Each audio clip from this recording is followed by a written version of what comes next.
All right, we are live.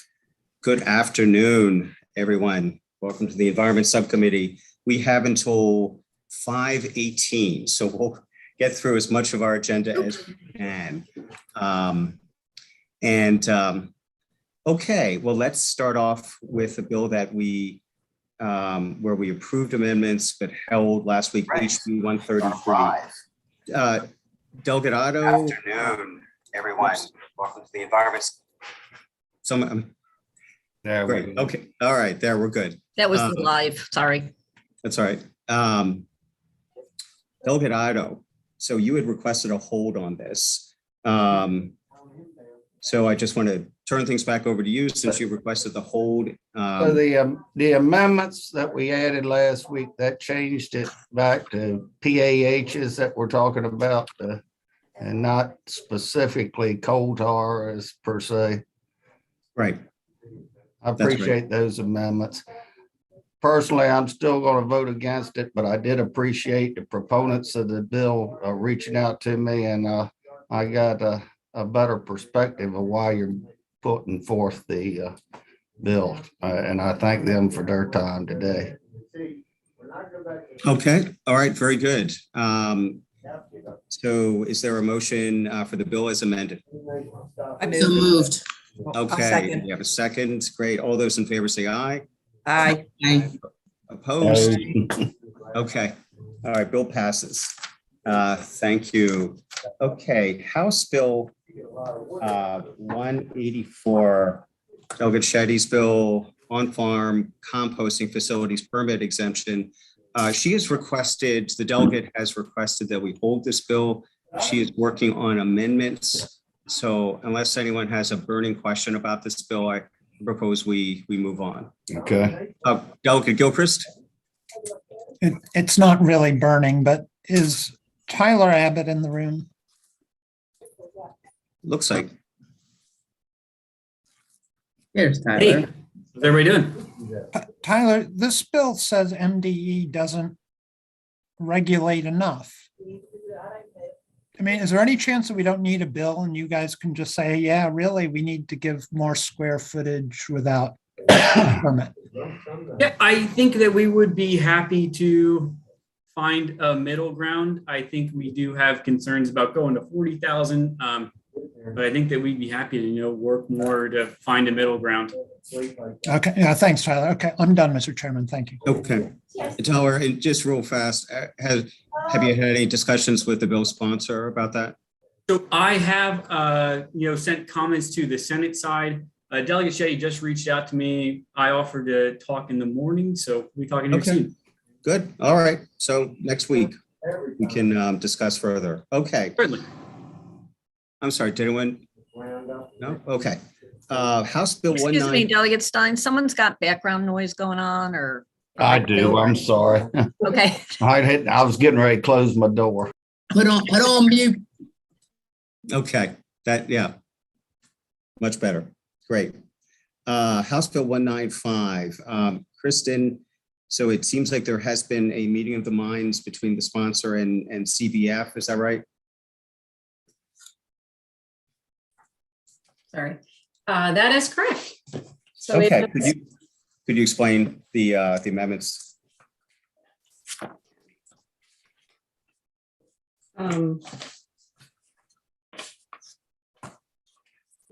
One sheet of paper, I couldn't find it.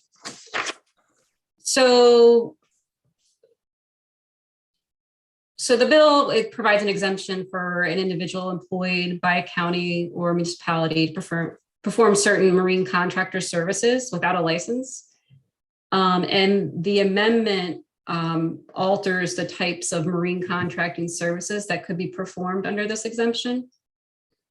So it would be de minimis activities that don't require a federal or state permit.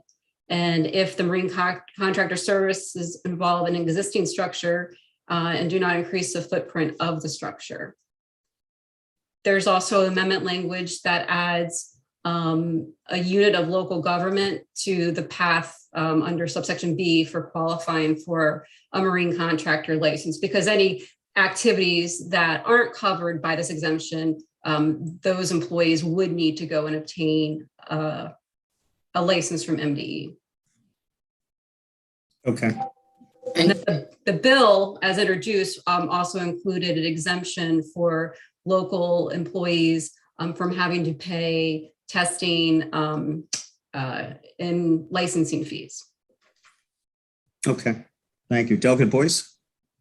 I was gonna ask, you said the sponsor's okay with these amendments? And does the bill? Yes, the sponsor worked with CBF on these amendments. Okay. These are sponsor amendments. Oh, thank you. Thank you. Sorry. Delegate Clark submitted them to committee. Thank you so much. Sorry about that, Kristen. No. it's- I'll move the amendment. Okay, just one, well, was there a second for the amendment? I thought Delegate Ruth had a question. Delegate Ruth, did you have a question? I was actually going to move the amendments, but Okay, so I'll second if Okay. Delegate Otto already moved them. Thank you. great. All right, but before well, actually, let's vote on the amendments. All in favor of the amendment, say aye. Aye. Aye. Opposed? Okay. Before we get to the bill as amended, Chris, and I just want you, on the fees, you mentioned the fees. So just for everyone's information, I guess MDE's posture is the same as last year where they have a concern about the fees. We're not being paid. Is that right? Yeah, they, wait, am I on? Sorry, I went off screen. Okay, I was making sure I wasn't on mute. So they had raised, and they raised this last year, is that these licensing and testing fees are being deposited into a special fund, which is used by the Marine Contracting Licensing Board. They don't really know what the impact will be, but there was just a concern raised about not including this as an exemption. Okay. So I think they suggested that be amended out. But it was included in last year's version of the bill as well. Okay. Tyler's here. Did he have anything to add? Yeah. Nope, I'm just saying that we're okay as is. Okay. All right, good. All right. So the bill as amended, is there a motion? Move the bill as amended. Okay. All those in favor say aye. Aye. Aye. Opposed? All right, bill passes as amended. Great. Of course, and I just lost my list. There we go. Okay. House Bill 217, Delegate Love's Task Force on Recycling Policy and Recycling and Waste Systems in Maryland. So, Kristen, could you go over this bill and remind us, did we approve this in at least substantially the same form last year? Bill was very similar to last year's bill. There is one change relating to the recommendations that this task force must make. There was a generic or not a very explicit recommendation requirement on how to update the MRA. And the recommendation requirement in this bill on page 3 is just a little more specific. It would require the task force to make recommendations on updating the Maryland Recycling Act to focus on the recycling and diversion of materials to help achieve the state's recycling and greenhouse gas reduction goals. So it's just a little more specific and targeted to states' goals. Okay. And then per your notes in the agenda that you sent out, so there were a few groups that were favorable with amendments. Did anyone give us specific amendment language? So Bioenergy DevCo did request that a representative from the organics recycling industry be included in the task force membership. The retailers wasn't as specific, but they had asked, sorry, I'm just toggling between testimony and I'm not there.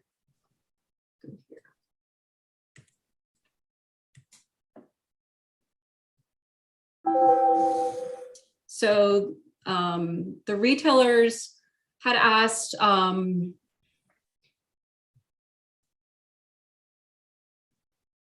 that to ensure that all stakeholder industries are represented in the discussions, including retail and manufacturing. So there wasn't a specific request, but it did say that they request that the bill be amended to expand the seats on the task force to include retail and manufacturing. Okay. And Clean Water Action. Clean Water Action, their suggestions come more towards just the scope of the task force. I had all these windows up. I'm so sorry. Right. Oh, here it is. And so theirs relates to adding needs assessment of waste diversion needs across Maryland. This would be to the charge of the task force, add composting waste diversion to the feasibility study, and define zero waste. And so they included a narrative under their suggestions, if we want to get into this a little more in depth.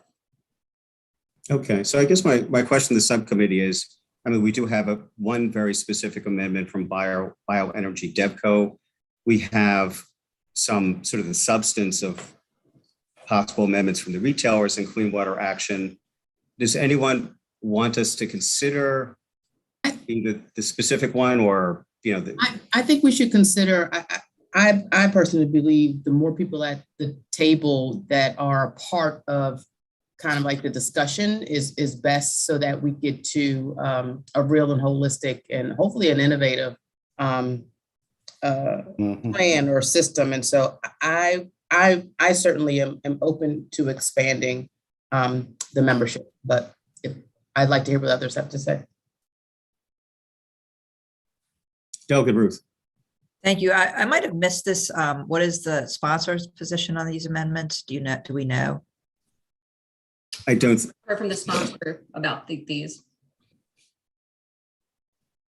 Yeah, and I'm not aware either. So Should we hold it to find that out? sure. I can follow up with Delegate Love on that. Yeah, and maybe Kristen, if you could follow up with Delegate Love and Delegate Boyce in the meantime, maybe circle back with Kristen and Delegate Love and see if you want to draft an amendment. Oh, so there wasn't an amendment.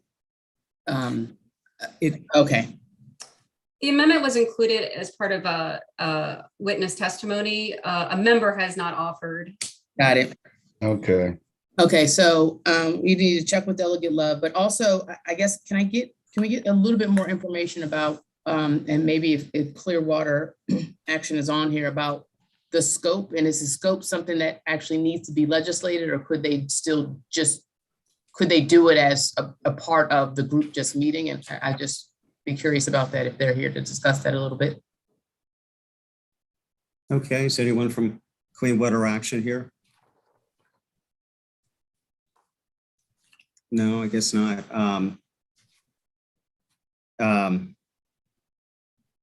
The Delegate Boyce, do you want to connect with Clean Water Action? Sure. Okay.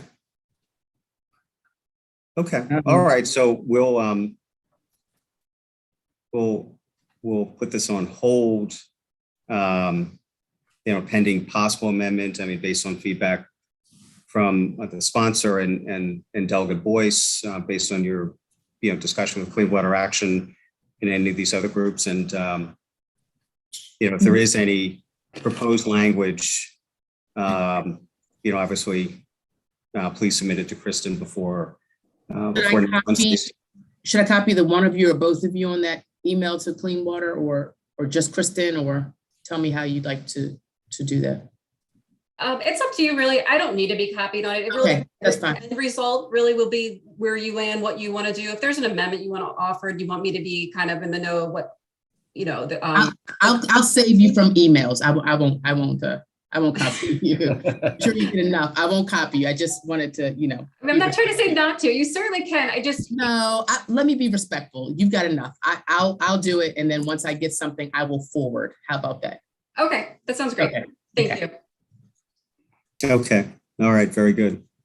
All right. So then we are on to House Bill 250, Delegate Stewart's Private Well Safety Act of 2022, with amendments, with sponsor amendments. So Kristen, could you, with Delegate Stewart's assistance as he would like, sort of review where the bill stands now? Sure, I'm happy to go over it. I know some of the amendments I might not catch the nuance. I might just be explaining what they do. So I think if Delegate Stewart wants to chime in after that to maybe give a little more context for some of these changes, that could be helpful. House Bill 250 establishes the Private Well Safety Program and Private Well Safety Fund in the Department of the Environment to address and manage contamination of private wells in the state. And the purpose of it is to provide grants to counties and certain households for the costs associated with water quality testing and remediation. And so we received a number of amendments from the sponsor. So those are all sponsor amendments. The amendments make changes to several of the definitions that apply to the bill.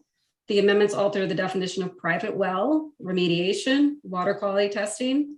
It also strikes the definition of hotspots from the bill and then makes corresponding changes and removes references to hotspots throughout the bill.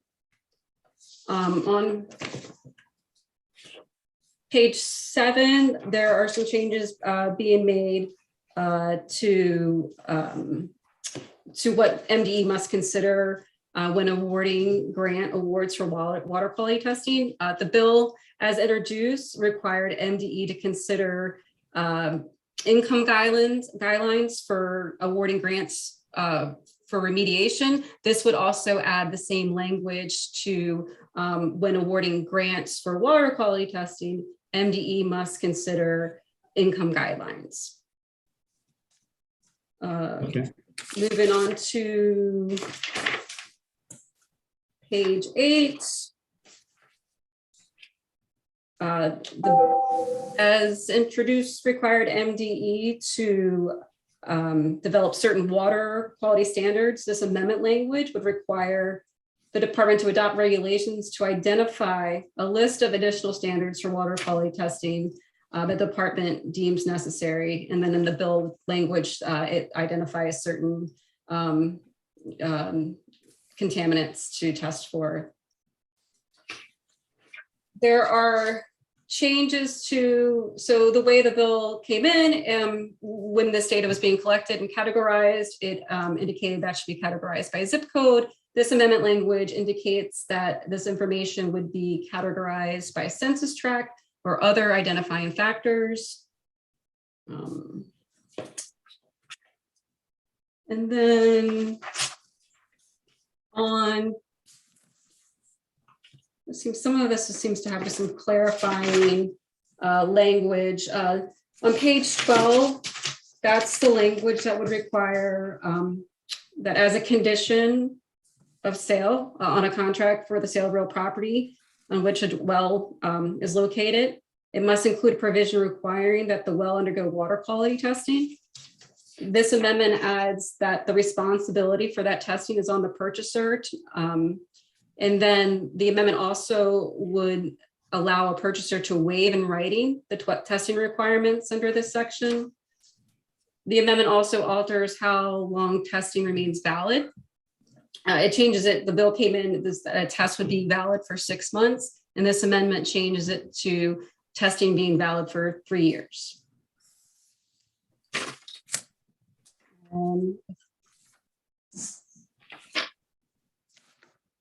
Okay, and I guess that, I went over the substantive aspects, but if I missed something, please, Delegate Stewart, chime yeah, in. Yeah, do you want to chime in?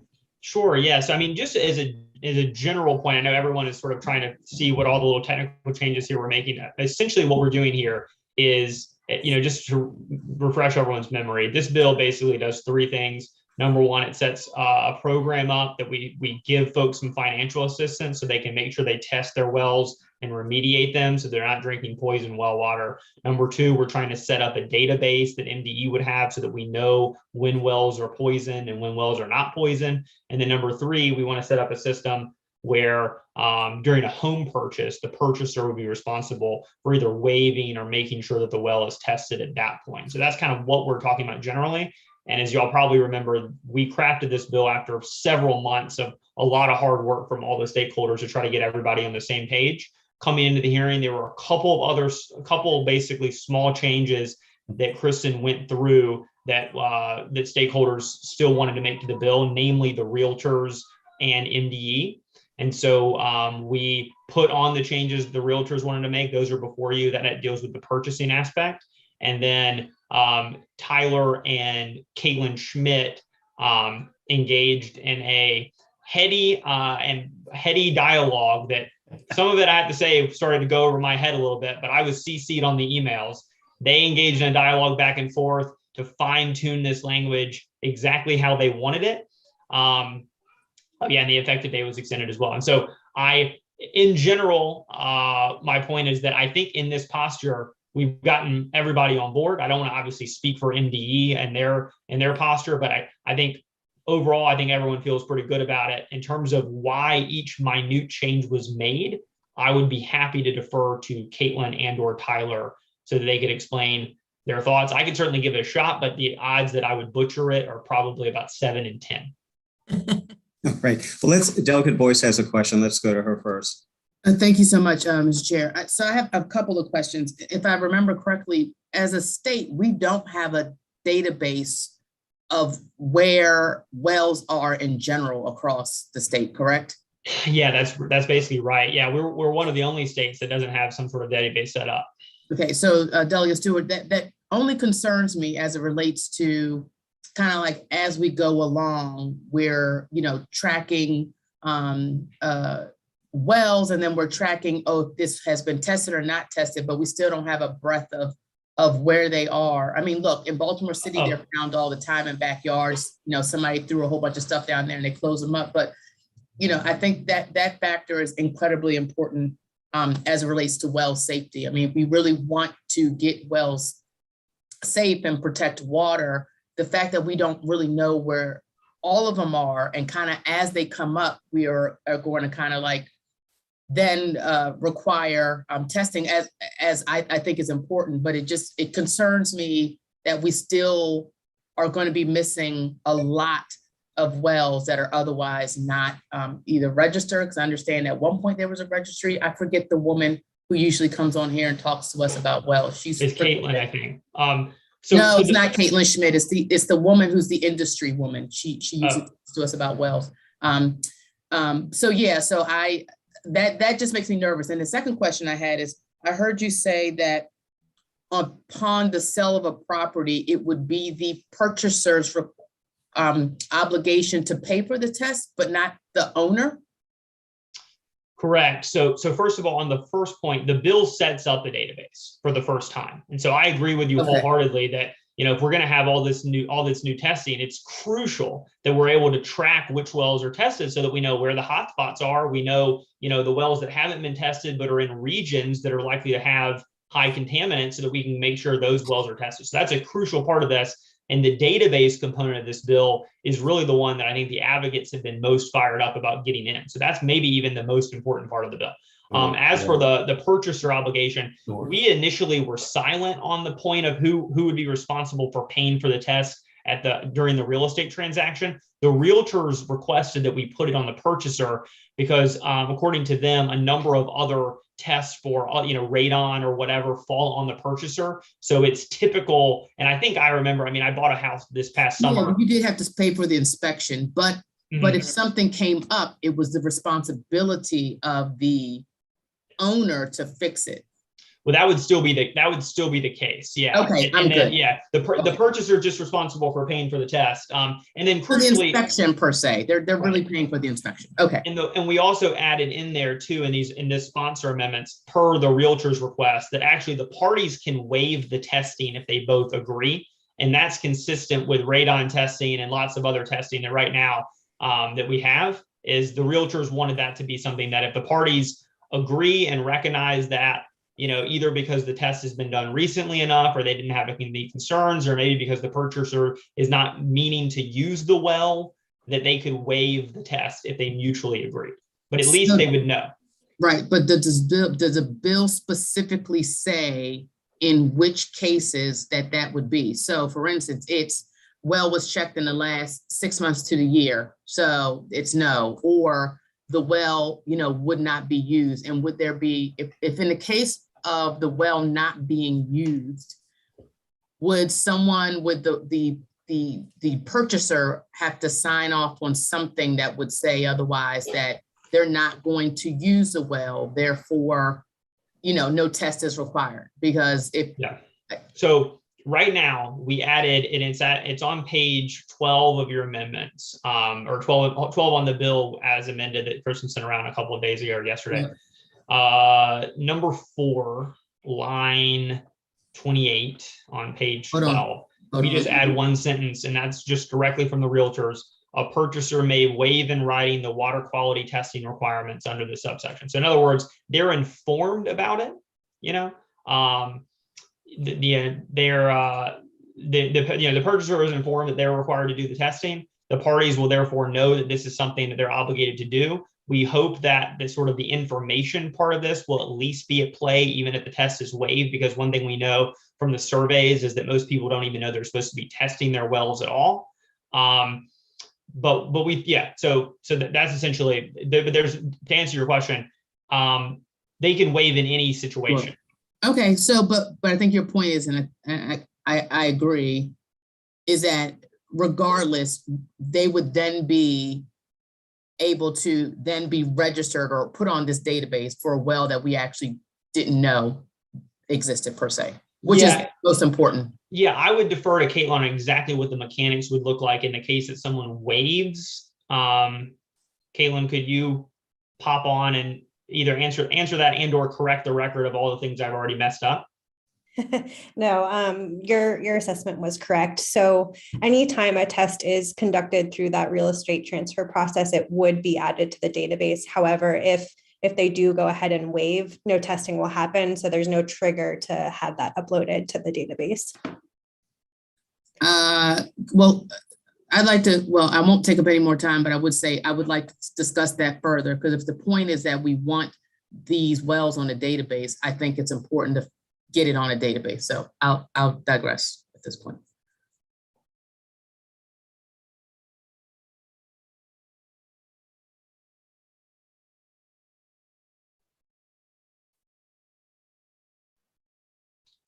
Mr. Vice Chair, I think you're muted. Yeah, Mr. Vice Chair, we can't hear you. I am muted. Thank you. So I see we've got Delegate Ruth and Delegate Otto have a question. We do need to stop, but technically 5:19. But also want to say, Delegate Amprey, it's great to have your daughter there. That she's adorable. Thank you. Like she's calm in front. She thinks Zoom meetings are all like some kind of family meeting. So right now she thinks all of you are uncles, cousins, or something. So yeah, I second Vaughn's message. Give her a vote. Yeah. She's in a comfortable place right now. Yeah, she's right. Yes, definitely. So Delegate Ruth.